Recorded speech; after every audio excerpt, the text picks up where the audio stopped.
Officiellement entré en fonction le 2 avril 2024 après son élection en mars, le président sénégalais Bassirou Diomaye Faye a rendu publique sa déclaration de patrimoine.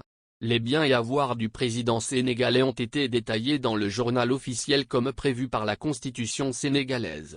Encore une leçon de bonne gouvernance donnée au président togolais Faure Gnassingbé et sa bande qui rechigne à se plier à la législation en vigueur au Togo.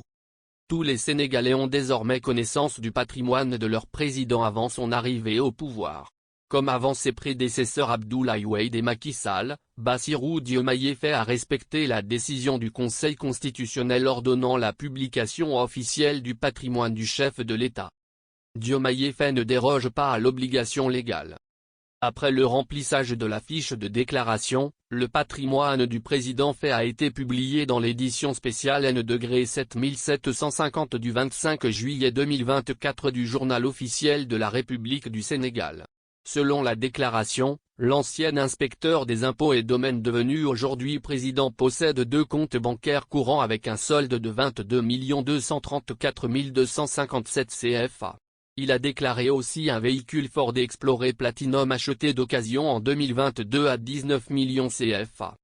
En termes de biens immobiliers, le président Faye détient une maison bâtie sur une parcelle de 200 mètres carrés à Mermoz, Dakar, d'une valeur vénale du terrain nu de 140 millions CFA et des constructions évaluées à 134 976 000 CFA. Le président Faye possède également plusieurs terrains non bâtis, dont un terrain de 80 mètres x 40 mètres à Ndiaganyao acquis pour 3 millions CFA, un terrain agricole de 4,3 hectares à Sandiara acquis pour 15 500 000 CFA avec un investissement supplémentaire de 29 millions CFA, et un terrain nu de 202 mètres carrés à Keur Moussa évalué à 1 700 000 CFA. En ce qui concerne les dettes, Bassirou Diomaye Faye a contracté un prêt auprès de la BICI avec un solde restant de 6 478 451 FCFA, ainsi qu'un prêt auprès de l'UBA avec un solde de 24 486 162 FCFA. Au Sénégal, la déclaration du patrimoine est une obligation légale inscrite dans la Constitution depuis 2001.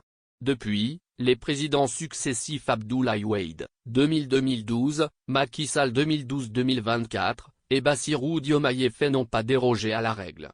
Un bon exemple de transparence pour leurs concitoyens appelés à des fonctions étatiques. À l'image du Sénégal, le Togo aussi a fait de la déclaration des biens une obligation depuis quelques années. Mais les assujettis, à commencer par le premier magistrat du pays, Faure Gnassingbé ne semblent pas très motivés à dévoiler leur patrimoine. La législation foulée aux pieds au Togo.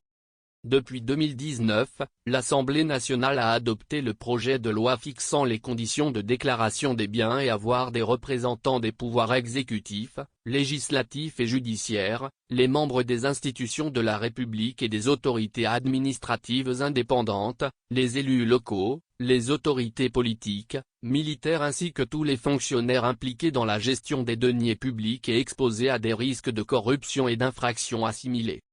En effet, depuis plusieurs années, la corruption est devenue endémique au Togo.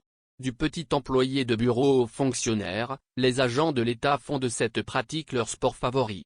La justice, l'administration et la police sont souvent pointés du doigt dans les rapports internationaux. Mises sous pression par les partenaires en développement, les autorités togolaises se sont lancées dans un vaste chantier de réforme et de législation. C'est ainsi qu'une loi a été votée en 2019. Cette loi sera modifiée en 2021. Mais à ce jour, seul le médiateur de la République et le président de la Haute Autorité de prévention et de lutte contre la corruption et les infractions assimilées, APLUSIA, ont officiellement déclaré leurs biens et avoirs. Le chef de l'État, Faure Gnassingbé au pouvoir depuis 2005 qui devrait donner l'exemple, fait la sourde oreille aux interpellations du médiateur de la République, habilité à recueillir les déclarations. Dès le 1er mars, nous commençons avec le gouvernement, avait déclaré médiateur de la République, Madame Awa Nana Daboya en février 2023 après une rencontre d'échange avec les membres du gouvernement sur la déclaration des biens et avoirs. Mais que nenni. Conséquence, les autres assujettis ne se pressent pas non plus pour déclarer leurs biens. L'introduction de ce projet de loi vise à éviter dans la mesure du possible le phénomène de corruption dans le secteur public et d'assainir les finances, peut-on lire dans le rapport d'étude qui a précédé le vote de la loi en 2019. Outil important pour la transparence de la vie publique, la déclaration du patrimoine est un passage obligé dans la lutte contre la fraude, la corruption et l'enrichissement illicite.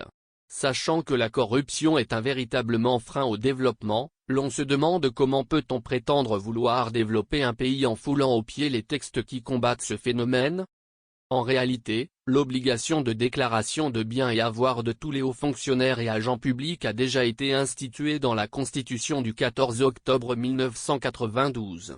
De fait, l'adoption d'une nouvelle loi n'était donc pas une nécessité. Et visiblement, la loi adoptée en 2019 et modifiée en 2021 semble donc plus une diversion qu'une réelle volonté de lutter contre la corruption dans le pays. La preuve, elle n'est pas respectée. Pendant ce temps, la corruption qui s'est même amplifiée ces dernières années continue de miner la vie socio-économique du pays. Dans le dernier classement de Transparency International datant de février 2024, le Togo est logé dans la catégorie des pays fortement corrompus à la 126e place. Source, Le Correcteur, titre original, le patrimoine de Diomaye fait connu, au Togo, fort et sa minorité continue le cinéma.